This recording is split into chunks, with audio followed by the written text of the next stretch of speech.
Muito bom dia, é um prazer entrar aí na sua casa e nós até pedimos licença como igreja nesse formato que nós estamos vivendo esse tempo, sem dúvida, sem precedentes. Nós vamos iniciar hoje a nossa escola dominical e o nosso bate-papo aqui de uma forma um pouco diferente. Nós temos nossos pastores aqui com a gente e o tema nosso proposto para a nossa reflexão, para a nossa elaboração aí de hoje é igreja relevante e como ser igreja relevante nesse tempo que nós consideramos como crise ou um tempo de dificuldades. Bom, sem dúvida nenhuma, o nosso dia a dia, as nossas igrejas foram afetadas por esse tempo de crise e nós estamos aqui hoje justamente nesse formato como resultado daquilo que a gente já tem enfrentado aí nesse tempo de pandemia. Mas talvez também esse seja o tempo de nós mostrarmos aquilo que nós temos de mais relevante e sem dúvida nenhuma nós vamos passar por isso aqui nessa conversa. E alguns até diriam que nas horas incertas é que nós reconhecemos aquilo que realmente importa. E o relevante vem justamente disso, né? De relevar ou de tornar leve algo, de sobressair com algo, de elevar algo. E talvez como igreja nós tenhamos que pensar justamente como nós podemos tornar leve algo, né? Indo na origem da palavra. E todas as preocupações nesse momento são válidas e refletem o empenho que nós encontramos no coração de muitos líderes e membros do corpo de Cristo, onde quer que seja. E esse é o tema da nossa reflexão nessa manhã. E para conversar com a gente, nossos pastores Daniel e Lúcio, e nós vamos passar por essas questões todas. Eu acho que inicialmente a gente pode, cada um aqui, fazer, enfim, uma abertura e tudo mais. Dou espaço para vocês e depois nas perguntas nós vamos alternando também. Um responde, o outro responde, depois a gente inverte para poder seguir a ordem. Mas é exatamente sobre isso que nós queremos conversar e é importante que, como igreja, nós deixemos isso tudo alcançar a nossa consciência, os nossos corações, para que a gente, sem dúvida, mesmo nesse tempo, consiga ser relevante como igreja, como corpo e como comunidade. Muito obrigado aí pela oportunidade e vamos seguir com essa conversa. Mais velho, por favor. Então, pessoal, muito bom dia, né? Você que está aí nos assistindo, tem contactado esse tempo interessante aí de reflexão, né? De entendimento aí da palavra de Deus. Pegando aquilo que o Eliel falou, nessa coisa de tornar mais leve, eu creio que tudo começa, eu acredito, né? Quando a gente consegue definir a palavra relevância mesmo, no sentido daquilo que é a igreja para esse tempo, né? A gente está vivendo esse momento que, embora pareça repetitivo, bastante complexo, mas ao mesmo tempo também tem sido essa uma tônica que temos aqui entendido, né, para esse tempo. Esse é um tempo de oportunidade para a igreja também, revelar quem de fato ela é, na sua identidade, né, naquilo que de fato, ou para o qual ela foi chamada, né, para ser igreja. E eu estou aqui com o pastor Lúcio desde 2009, né, nós chegamos aqui, e o que eu tenho percebido em termos de quinta igreja, falando da nossa realidade, que me chamou muita atenção desde então, foi ver uma igreja para fora, aquilo que de fato é a essência dela, né, entendendo que a igreja, muito mais do que uma organização, do que uma estrutura, é um organismo que funciona para fora, onde as pessoas podem ter acesso, e nesse acesso elas são tratadas, elas são curadas, casamentos restaurados, né? Nesse tempo agora de pandemia, eu estava pensando hoje, né, até de manhãzinha, bem antes de ir para cá, não é somente o coronavírus que está afetando, né?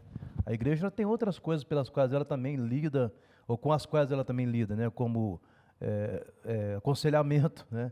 Problemas conjugais que são bastante complicados, família que hoje está numa falta de conexão muito grande. E se a gente for elencar aqui as questões que a igreja vive hoje, pelas quais ela precisa dar uma resposta, eu creio que a gente entende que a relevância dela é muito mais do que viver ou mostrar quem ela é nesse tempo específico. eu acho que é um todo, né? Não somente nessa época de reclusão. Ok, bom dia, Eliel, bom dia, pastor Daniel, bom dia, irmãos, escola dominical, domingo abençoado aí para você, para sua casa, para sua família. Quando eu pensei nesse tema, né, igreja relevante em tempo de reclusão, eu fiquei pensando o que na nossa cabeça nós entendemos por relevância, né? Geralmente a gente traduz a palavra relevância de maneira errada, né? Como geralmente se traduz lá no mundo secular. Relevância tem muito mais a ver com significado do que com importância, né? Então, às vezes a gente quer tratar da importância da igreja. Não, nós temos que tratar do significado. Né? Quando a gente entende o significado de ser igreja, aí não interessa se é reclusão, se é cadeia, se é sem cadeia, né? Paulo diz, o evangelho, ele nunca ficou preso, né? Eu estou em algemas, mas o evangelho sempre foi muito livre, né? Então a igreja sempre foi muito livre. Então esse é um tempo, né, de repensar a igreja, né? Frank Viola escreveu o livro Reimaginando a Igreja. Então ele fala que haveria um tempo em que nós deveríamos repensar o que de fato significa ser igreja. Então nós não estamos perdidos na forma, né? Nós estamos perdidos na nossa essência, né? Se a gente entendeu a essência da igreja antes da pandemia, nós não temos nenhum problema, né? A igreja caminha numa velocidade, né? Alguém perguntou, pastor, fechou a igreja? Eu falei, não, abriu em todas as casas dos membros. Nós abrimos uma igreja. Então, nós somos mais igreja hoje do que antes, né? Então, essa coisa do prédio, ela ainda está muito forte, né, na nossa cabeça, né? A gente ainda vai à igreja. Vamos à igreja, vamos ao culto. Então, como se igreja e culto fosse um lugar onde se vai e não uma forma como se vive, né? Ótimo, muito bom. Eu ia justamente trazer esse primeiro parâmetro para nós aqui, né? Porque muito a gente, quando fala em igreja, muito se confunde ainda como a igreja local com I minúsculo e a igreja de Cristo com I maiúsculo, que seria o organismo em si, né? Então, nas perguntas aqui, até para você em casa também entender, eu vou dividir para a gente pensar não só na forma, mas pensar também na essência. E tudo aquilo que a gente diz respeito à essência, a gente fala a respeito da igreja de Cristo, acho que esse é um parâmetro comum, e na forma a gente fala da comunidade em si, a igreja local com I minúsculo aí, tá? Então vamos começar pelos impactos daquilo que nós estamos gerando, e eu acho que assim a gente consegue essencialmente fechar aquilo que é o significado, que é como o senhor disse. Na visão de vocês, quais os principais impactos que a igreja, e agora eu falo de igreja local, sofreu com a pandemia? E, em segundo lugar já, qual o principal impacto que a igreja de Cristo, o corpo, de repente sofreu com essa pandemia? E, assim, ampliando um pouco mais o nosso horizonte, o impacto pode ter sido positivo ou negativo. Fiquem à vontade para pontuar aí. Vamos começar pelo senhor agora, depois a gente vai alternando. Então, eu acredito que o maior impacto que a igreja local sofreu foi da visibilidade, né? Como a gente jogou tudo que a gente naquilo que é a expressão do nosso prédio, do nosso ajuntamento, então a gente sofreu muito com isso, né? Eu quero citar aqui uma frase do Augusto Nicodemos que eu achei fantástico, né? Ele falou assim que nós não somos um ônibus onde o pastor é o motorista, o tesoureiro é o cobrador e os membros, os passageiros são os membros da igreja. Nós não somos um ônibus, nós somos um barco. E como um barco, todos nós estamos remando e todos nós estamos norteando uma direção e todos nós estamos no esforço conjugado. Então, a igreja ela foi classificada em ministérios, ela foi classificada em líderes e não líder. Então, essa forma de ser igreja foi prejudicada, né? Então, eu sou líder de quê? Eu sou líder do ministério. Qual ministério? Não está funcionando o ministério. Então, isso meio que prejudicou a igreja. Isso nos empurrou, agora o lado positivo disso, né? Isso nos empurrou para verdadeiro sentido de ser igreja. Eu venho pregando isso há muito tempo, muito antes de pandemia, né? Todos os nossos cultos sempre foram voltados para a definição do que é ser igreja e qual que é o papel da igreja na sociedade. Mas parece que isso não entrava na nossa cabeça, né? A gente associava a igreja a esse ajuntamento, né, num ambiente, num local.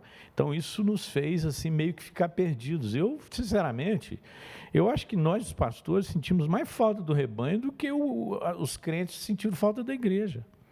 Porque eu me vi todo dia envolvido com a igreja local, né, visível, e toda a expressão dela nisso. De repente, cadê o povo?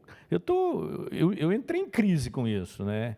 Eu cheguei à conclusão que a nossa carência pastoral, a falta que nós sentimos da igreja foi muito maior, até porque é o nosso trabalho, né?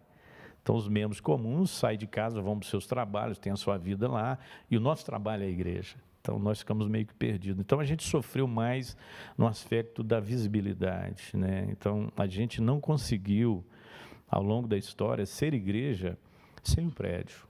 Então, é como se a gente perdesse o corpo, perdesse a visibilidade. Então, a igreja é como se a igreja tivesse desaparecido. E ela está em todas as casas, em todos os segmentos da sociedade. Acho que uma outra coisa que a gente pode também trabalhar é que essas coisas que foram ponderadas com muita assertividade, na prática, essa igreja de Cristo, ela tem hoje, do ponto de vista positivo, né, que esse impacto positivo para mim, uma capacidade maior de se revelar para fora. Porque a igreja, a essência dela para mim não é se servir do povo, né? É servir ao povo, esse povo que precisa de receber esse evangelho de Cristo, ser transformado por esse evangelho. A gente foi chamado de cristão lá atrás. A igreja em Antioquia, pela primeira vez, diz lá em Atos, foram chamados de cristãos, pequenos cristos. É revelar a natureza dele através da nossa atitude, né, lá fora, como a gente trata, por exemplo, esse momento todo, né, o mundo lá fora, na minha concepção, está olhando para a gente e tentando enxergar qual a diferença que a igreja está fazendo nesse momento, em termos assim de relevância mesmo, significado, né, como foi colocado aí pelo pastor Lúcio. A gente sofreu sim esse impacto da visibilidade, mas eu acho que também, viu, pastor, acho que tem um outro lado de a gente poder revelar isso de uma maneira assim, bem positiva, que é o amor de Cristo através de nós, igreja. Não estou falando só de dar cesta básica para as pessoas, é muito mais do que isso, né? Há muita gente que às vezes liga aqui chorando, sofrendo por a perda de um ente querido. A gente tem aí, né, na nossa igreja, ministério de intercessão, relógio de oração, as pessoas estão orando, buscando. Então, acho que nós temos nesse tempo a oportunidade também de revelar o caráter de Cristo através de nós, né? Eu penso dessa forma também. Excelente. Falando um pouquinho ainda sobre a igreja local, eu vou aproveitar e colocar duas perguntas em uma aqui para a gente até aproveitar um pouco melhor o nosso tempo. Como igreja, nós tivemos que driblar alguns desses impactos, como igreja local, falando do movimento da nossa congregação. E com as portas fechadas, no ponto de vista de vocês, quais são os movimentos importantes a serem mantidos? Se para quem está em casa e tudo mais, como igreja, o direcionamento que a gente precisa, isso aqui não dá para abrir mão, tanto no movimento que nós temos aqui como igreja, pensando em prédio, que infelizmente a gente ainda está muito atrelado, mas também pensando justamente no nosso movimento como corpo, né? Quais são os principais movimentos que a gente precisa manter, são importantes, essenciais, que vocês veem que não dá para abrir mão. Mais para frente eu vou voltar em dois movimentos que eu achei importante a gente conversar agora, mas assim, de uma maneira geral, pastor Daniel. Eu achei interessante, pastor, uma colocação nós até conversamos sobre isso aqui intensamente, né, no nosso escritório, várias vezes, uma abordagem que o Ricardo Agreste fez para a igreja nesse tempo, em termos de relevância. Ele coloca 3 pontos que eu acho que nós temos assim, trabalhado aqui e tem sido um diferencial, na minha concepção, em termos de quinta igreja aqui de Uberlândia, que é a questão da igreja 100%, né, digital, essa igreja que está voltando agora a entender que nós não temos como sair fora da realidade agora das mídias, que nessa nova normalidade que está vindo por aí, que nós estamos chamando esse tempo aí, não vai ter como, né, a gente fugir dessa linha de direção. A segunda coisa que ele coloca é o pastoreio intencional, né? Nós não paramos de trabalhar, né, pastor? O pastor está aqui todo dia, eu estou aqui todo dia, ele está lidando com os aconselhamentos, com orientação e problemas assim que acontecem em todos os momentos, não parou de acontecer, né? E a outra coisa que é a mobilidade social, né? Como eu já falei anteriormente, dessa cara da igreja para fora, revelando mais do que uma ação, né? Uma essência que é o amor que está dentro dela. E as pessoas poderem ver isso. Então, eu acho que essas três coisas, eu concordo plenamente com isso, com o Ricardo, e isso vai fazer uma diferença muito grande para nós daqui para frente, né? Eu acredito também. Então, é isso mesmo, não tem como fugir, não. São os três pilares, né, do que a igreja vive. A gente está aí apanhando, todo dia tentando melhorar essa questão das redes sociais. Pastoreio, vamos falar de pastoreio. Eu penso que a maior oportunidade da igreja hoje é pastorear uns aos outros. A Bíblia sempre falou isso, né? Pastoreai uns aos outros. Então, quando me perguntam assim, pastor, quantos pastores vocês são? Eu falo, uns 500. Porque na nossa cabeça, né, pastor é o laicado, né? Então, não é. Então, sacerdócio é universal. Então, mais do que nunca, as famílias precisam pastorear. Os maridos têm que assumir o sacerdócio em casa. Então, a minha grande preocupação é se os caras não estão sentados no ônibus. Se há essa mobilização, né? Se os pais estão pastoreando os seus filhos, né? Se o marido está pastoreando a esposa, se a esposa está pastoreando o marido. Então, é hora, mais do que nunca, de viver isso, né? Então, fora da pandemia, a igreja local, ela trabalhou muito como essa agência, né, de orientação, de tratamento, né? Então as famílias vinham para serem tratadas. Hoje as pessoas vêm, mas num número muito menor. E a gente não tem essa mobilidade hoje de visitar os crentes, estar com eles, tomando café, ouvindo suas histórias, né, ajudando a resolver seus problemas. Então eles têm que fazer isso. Então tem muito marido, tem muito pai hoje que está sofrendo, porque o cara nunca pastoreou a casa dele. E agora ele se vê numa condição onde ele não pode contar mais com a liderança da igreja para pastorear a casa dele. E ele tem que pastorear. E se ele não desenvolveu isso, a pandemia não gerou um problema, ela revelou um problema. Ela revelou uma fragilidade, né? Então, quantas fragilidades familiares estão sendo reveladas por conta da pandemia? Então, até a minha preocupação é, quando a gente voltar para o templo, o que vai mudar na nossa vida, né? Porque não é possível que não vá mudar, né? Então, das três coisas aí, eu acho que o mais forte mesmo é o pastoreio, né? O trabalho social, graças a Deus, a igreja entendeu isso, né? Que a gente compartilha mesmo o nosso pão. A igreja responde muito bem, né? Aos apelos, às chamadas, né? Para o trabalho social. Então, isso é muito bom.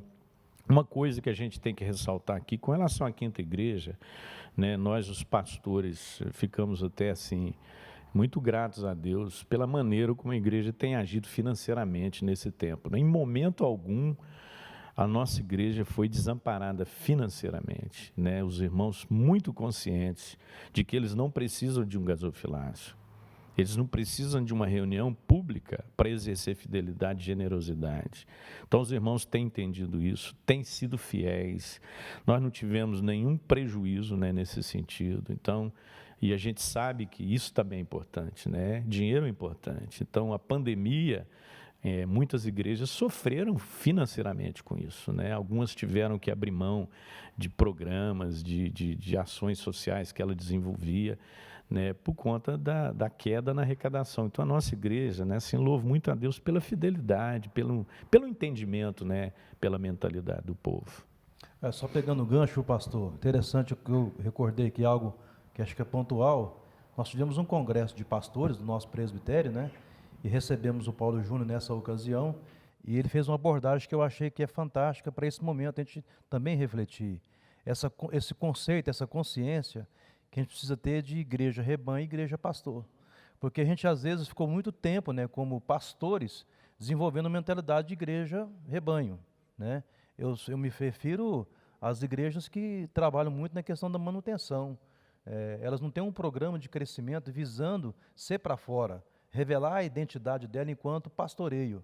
E aí, essa coisa que o pastor está falando é muito interessante, porque gera na gente essa consciência plena de que nós temos que deixar de ser rebanho para ser igreja pastor, onde todo mundo assume o seu pastoreio. Não é possível que eu estou aqui desde 2009, quantos sermões já foram pregados aí, e com profundidade nos nossos púlpitos, né, com toda certeza.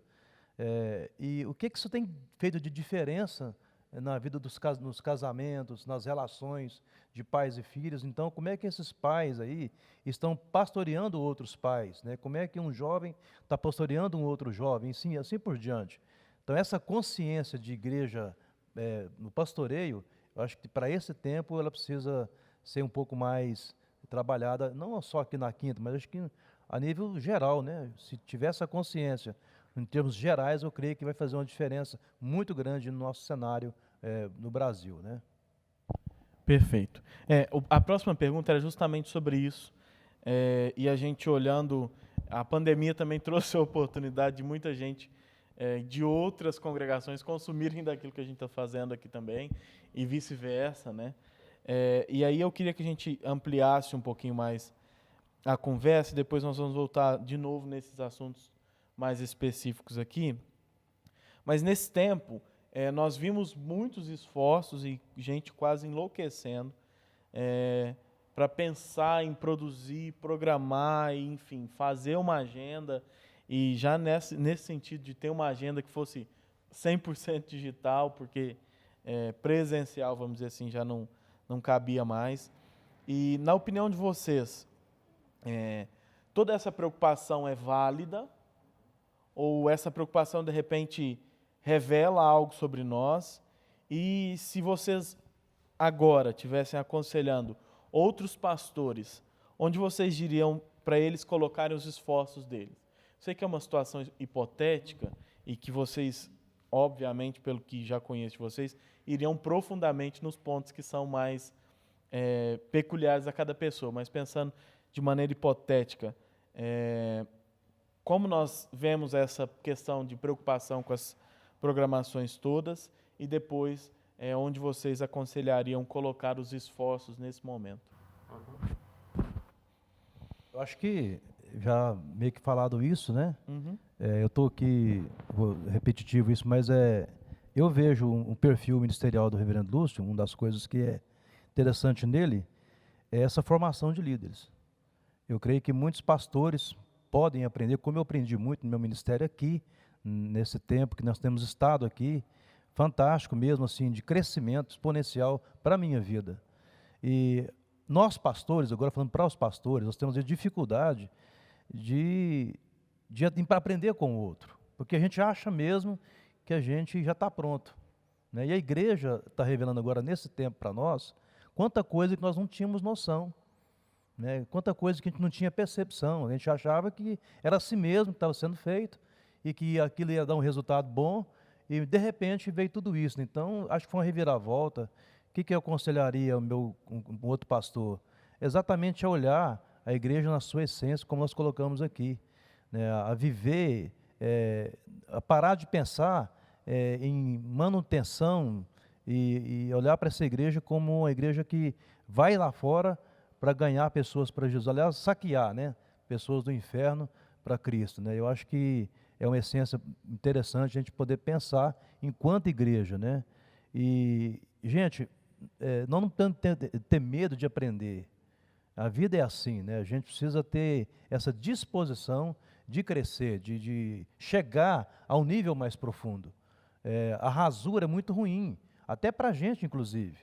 Eu lembro que o Ricardo Agreste, num dos seminários que ele teve aqui com a gente, do Projeto Timóteo, ele falou assim, olha, é muito bom quando o líder cresce, porque quando ele cresce, todos ganham com isso.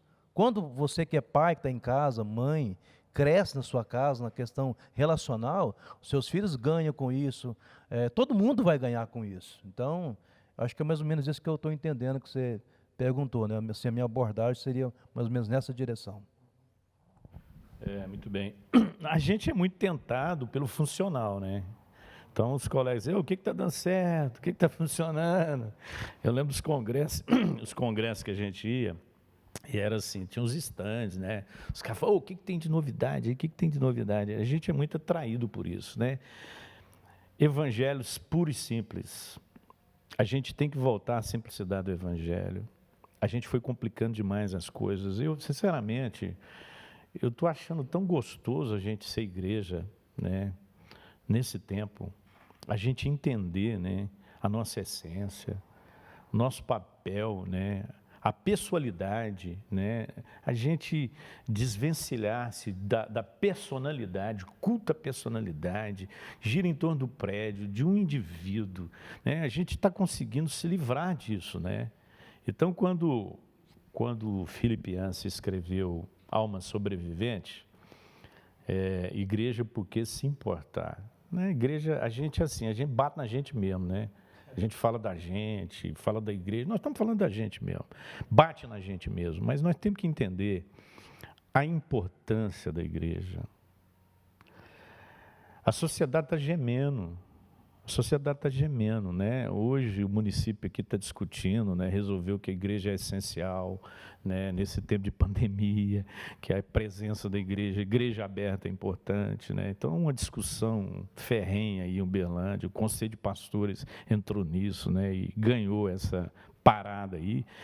Mas todo mundo sabe a importância da igreja, né? Os caras que são relativistas, que acham que a verdade não é absoluta, que a igreja é descartável, eles sabem no fundo que isso não é verdade, que a igreja é um freio moral, que a igreja é uma direção, né? Paulo diz que a natureza geme e os filhos das trevas estão aí desejosos e aguardando a manifestação dos filhos da luz. Então, sempre foi assim. A sociedade sempre esperou a manifestação da igreja, né? Tive agora, no período de férias, o privilégio de ouvir a história do Billy Graham, assistir a história desde o começo, né? Como ele viveu na época dele, a importância, a relevância da igreja para a sociedade, né? Nós somos muito mais significativos para a sociedade do que a gente imagina. Muitas vezes a gente precisava enxergar a igreja do lado de fora, fora do prédio. A gente tinha que enxergar a igreja com o prédio fechado, porque a gente também não aprendeu a enxergar a igreja com o prédio fechado.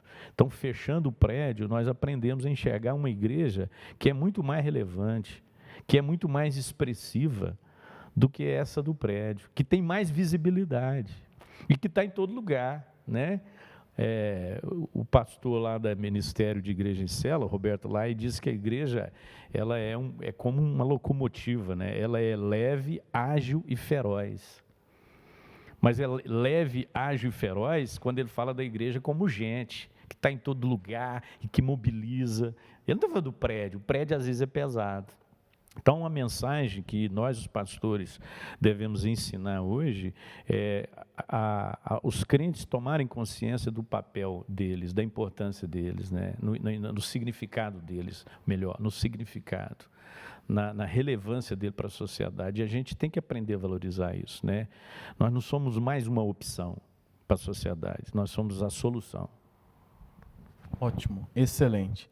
Vamos esgotar um pouquinho mais essa questão da nossa responsabilidade como igreja, nesse sentido, até aproveitando a continuidade da fala do pastor Lúcio, e aí a gente pensar de verdade sobre o nosso significado agora e sobre as nossas responsabilidades como corpo, né? E de repente já acrescentando aqui, entre as últimas perguntas nossas aqui, justamente essa forma da gente traduzir virtude agora sendo igreja, onde a gente está, e tudo mais. Eu sei que a gente já veio nesse assunto algumas vezes com as outras perguntas, mas vamos esgotar um pouquinho mais isso, e aí eu acho que a gente já caminha aqui para concluir isso, no sentido da gente justamente chegar nesse lugar, que a gente está apontando isso, e às vezes a gente até pensa como um destino. Eu tomo liberdade aqui para, de repente, contribuir com algo, mas nós não estamos apontando como um destino, né?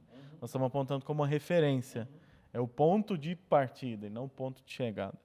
Então, assim, vamos, nesse momento agora, justamente falar um pouco mais sobre essa nossa responsabilidade e sobre a nossa essência e a importância da igreja. Pastor Daniel, onde o senhor vê isso aplicado, onde o senhor enxerga na sociedade, o que nós deixamos de ouvir, de repente, né, o clamor da sociedade e que agora tem uma oportunidade de estar? Eu disse há poucos dias aqui, aprendi isso também da palavra, que na oração de Jesus em João 17, eu vejo duas coisas muito claras ali, né? Ele deixou a graça e a glória.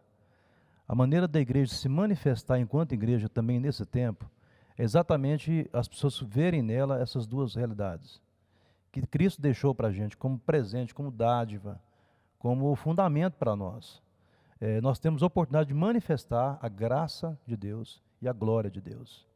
E as pessoas, elas irão crer não por aquilo que você está falando, mas por aquilo que elas estão vendo em você.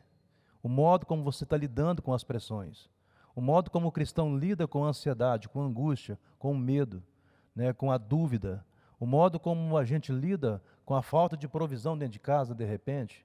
Isso está acontecendo com muitas famílias, eu tenho certeza. De repente você está em casa aí, saiba de pessoas que estão passando até fome. E tomara a Deus que a gente até sempre ora para que não seja um dos nossos, né? Mas a gente não tem que ter esse egoísmo. Na verdade, se tiver que alguém ter privação, somos nós para que o outro seja alimentado.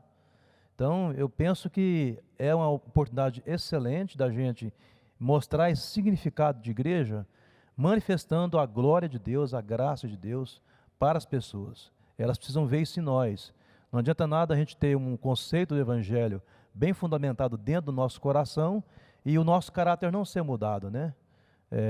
Eu vi muito sobre isso, né? Que às vezes o quanto do caráter nosso tem sido mudado por conta do Evangelho de Cristo. Nesse tempo, as pessoas estão vendo isso em nós de verdade.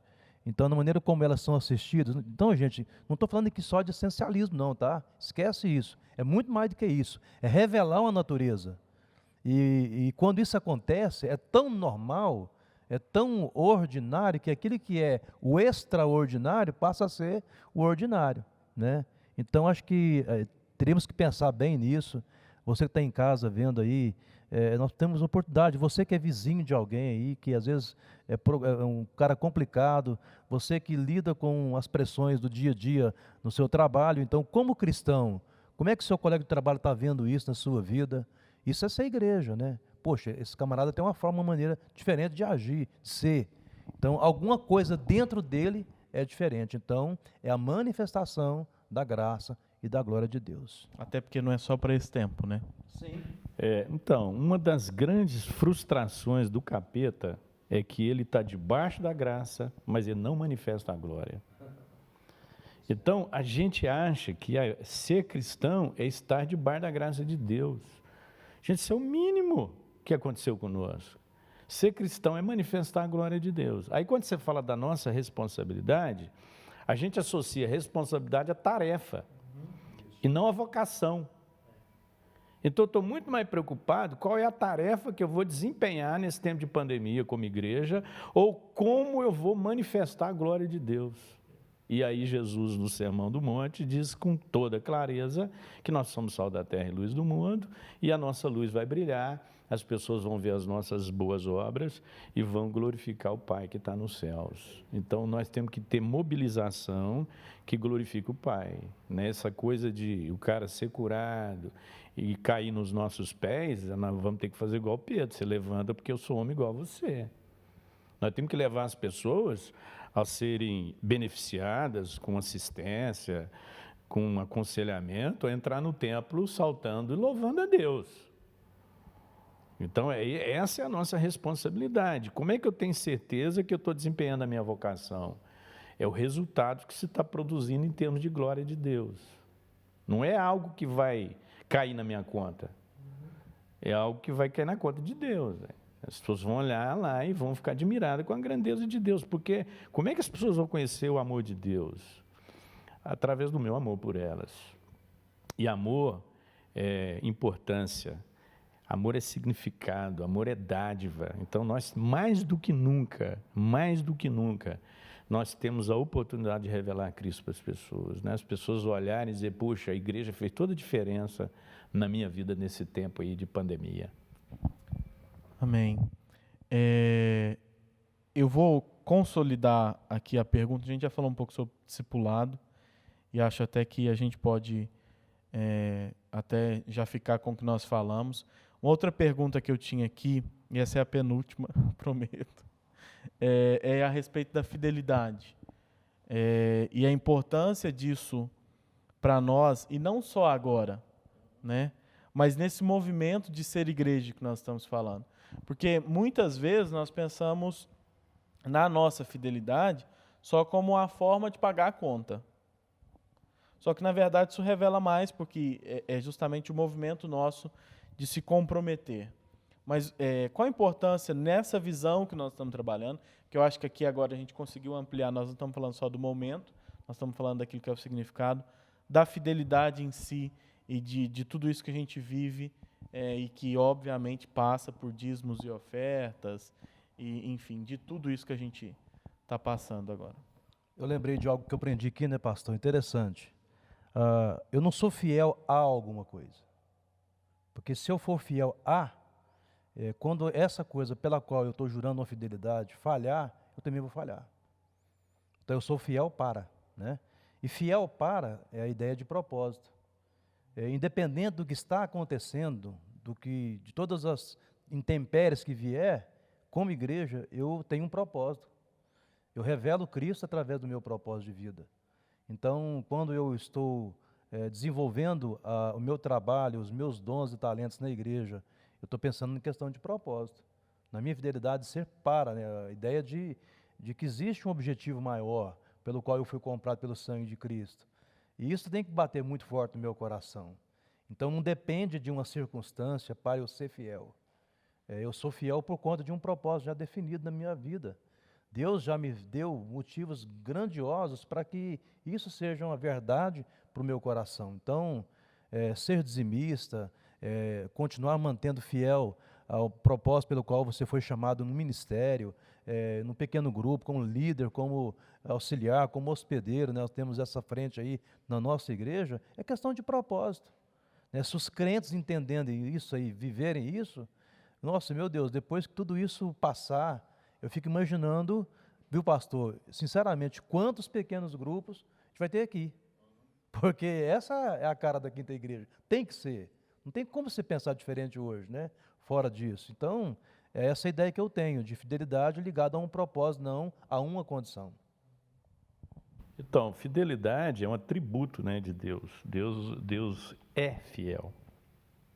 Ele não exercita fidelidade apenas, né? Fidelidade não é uma atitude. Fidelidade é uma essência, né? Deus é fiel, então nós somos fiéis. Então a fidelidade está em nós. Quando o pastor Daniel fala da fidelidade como uma referência, né? Eu sou um fiel para, e não há. Então eu estou aqui para gerar uma referência de fidelidade. Né? A igreja está aqui para revelar uma referência. Né? As pessoas não têm, as pessoas perderam a referência. As pessoas não sabem, elas se perderam no conceito de fidelidade. Pergunta às pessoas, o que é ser fiel? Você vai ouvir, né? Estava ouvindo a live do Heitor falando sobre verdade, né? O Heitor falando sobre verdade, eu achei interessante, né? Essa é a sua verdade, essa é a sua verdade, mas qual que é a verdade? Então, o que é o conceito do poder de fidelidade? Quando fala de fidelidade, a primeira coisa que vem na nossa cabeça é dinheiro. É dinheiro, isso é o mínimo. É ser fiel ao tempo que eu dedico à minha esposa, que não é meu, é dela. Esse tempo pertence a ela e não a mim. É um tempo que é dos meus filhos e eu estou usurpando desse tempo. Então a gente poderia falar de muita coisa aqui que passa pelo viés da fidelidade. E a igreja está preocupada em separar 10%, que também é uma expressão de fidelidade. Mas existem muitas outras coisas que vêm antes de tudo isso, né? Então, é uma questão de consciência mesmo. Eu tenho perguntado se eu sou fiel à minha mulher. Nunca traí minha mulher. Como? O que é trair? É deitar com outra mulher? Existem muitas formas de trair a esposa, de trair o marido. Esconder da minha mulher uma coisa que eu estou fazendo. Isso é infidelidade. Aí o cara fala assim, eu nunca fui infiel à minha mulher. O cara nunca transou com outra mulher, mas está dizendo que nunca foi infiel à mulher dele. Nunca fui infiel aos meus filhos. Nunca fui infiel ao meu trabalho. Como não? Se eu devia estar trabalhando e não estava.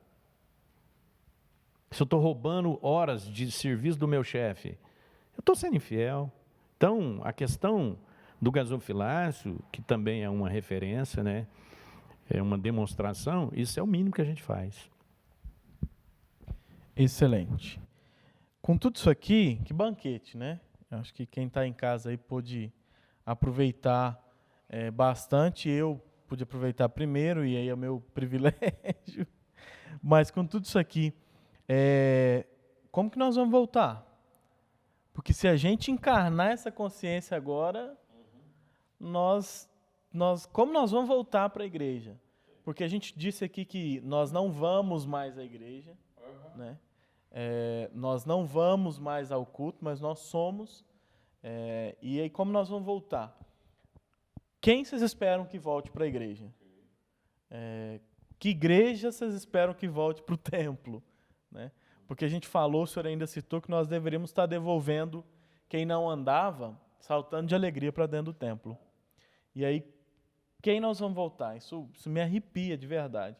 Porque se nós entendermos que esse é um movimento de Deus, que não é simplesmente uma ocasião gerada por um descuido de alguém com um vírus, mas se a gente entende que esse é um movimento de Deus de devolver a gente para onde a gente não devia ter saído, que é devolver para o sacerdócio de casa, que nós falamos aqui, que igreja vai voltar para o templo? Eu acho que isso, e a gente encerra aqui a nossa conversa. Puxa, que ponto interessante, né? Outro dia alguém falou assim para mim, numa mensagem de WhatsApp: quando a igreja retornar, eu acho que eu vou me derreter de chorar pelo ajuntamento, né? E eu queria fazer só uma distinção entre a palavra conjunção que e quem, né? A preocupação talvez nossa, pastores, com certeza, quem é essa igreja que estará voltando para os cultos presenciais? Não é esse que, né? O que você está fazendo, que a gente se livre dessa consciência de escravo, de estar achando que, na verdade, o que você vai fazer ali que vai gerar um significado. Não, já tá resolvido isso. Deus, ele se contempla com a nossa vida no todo, né? Como ele te contempla na sua devocionalidade pessoal, no modo como você lida com os seus compromissos, então é um todo. E essa igreja, eu acho que é essa que nós queremos que volte, né, pastor? É o quem, esse quem que tem a consciência de fato e de verdade de tudo aquilo que foi permitido por esse tempo acontecer, quais situações foram tratadas na nossa consciência para gerar uma consciência realmente clara de quem a gente é a partir de então. E aí, meu Deus, eu fico imaginando que prepare-se quinta igreja, né, para crescer, né, para expandir aí as suas portas. Eu tenho certeza que com essa consciência clara, vivenciada, pastor, vai ser preciso de 3, 4, 5, 10 pastores. Estou falando de pastor agora de verdade aqui, para poder dar conta de gerir tanta coisa que vai acontecer por aqui. É isso que nós esperamos, né? Pelo menos é um anseio. E para encerrar minha fala, muitas vezes eu sonhei nas madrugadas aí, nos nossos sonhos, com a quinta igreja num movimento extraordinário. Parece que eu consigo enxergar isso dentro de breve tempo, né? Assim que eu tenho visualizado, creio que Deus fará isso, né? Aqui, com toda certeza, Ele vai trazer um tempo assim exponencial, que eu creio que vai satisfazer muito mais do que um anseio, viu, pastor? Vai satisfazer um propósito que a gente sempre sonhou para a quinta igreja enquanto, né, significado. Obrigado a você que aí nos acompanhou. Eu quero encerrar aqui. Não sei se eu tenho mais alguma, mas creio que é por aí o caminho, por né? aqui. Então, muito obrigado, Eliel, também. Obrigado, pastor, né, por permitir que também a gente está aqui junto nesse tempo de conversa, que para mim foi muito relevante.